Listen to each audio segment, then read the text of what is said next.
Reserve Bank Governor Michele Bullock is under pressure to raise interest rates this afternoon. Joining me is business reporter Edward Boyd. Ed, it's sort of had this snowball growth of momentum here. Initially it was, maybe, then 50%. I don't know, is it groupthink that 90% of economists believe rates need to be lifted? Are they taking hints? What do you think?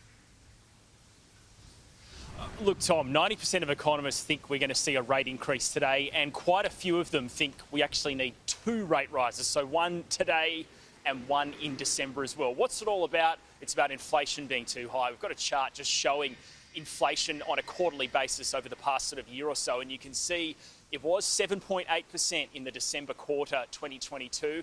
It is coming down. The most recent reading was the September quarter, where it's 5.4, and that is still too high for anybody's liking.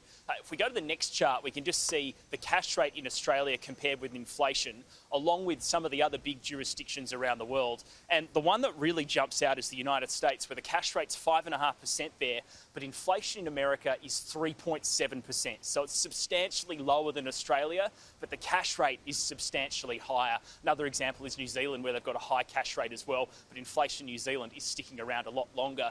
So this is a big challenge for Michele Bullock. She obviously took over control of the central bank in mid-September earlier this year, and she's presided over 1 cash rate meeting so far. She's got a big one today, and under a lot of pressure to raise rates to keep bringing down that stubborn rate of inflation that we've got right now in Australia, Tom.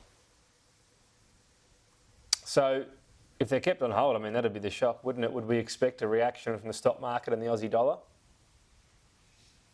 Immediate reaction. So if rates are on hold, expect the stock market, the ASX 200, to jump pretty sharply, possibly even by 1% within just a couple of minutes. But the Aussie dollar, it's been an interesting one. It's been slowly rising over the past couple of weeks with the expectation that the Reserve Bank is going to raise rates. So it's now buying about 65 US cents.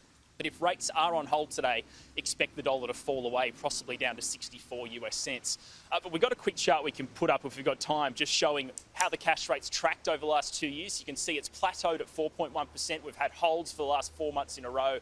If we go to the next slide, you can see the immediate impact on mortgage holders. If rates do rise 25 basis points today, it's about $76 more each month in repayments for a $500,000 loan, and it obviously increases significantly for all those Australians out there with bigger loans than that. So it's a critical decision. 2:30, we're here, ready to go for when it happens, Tom.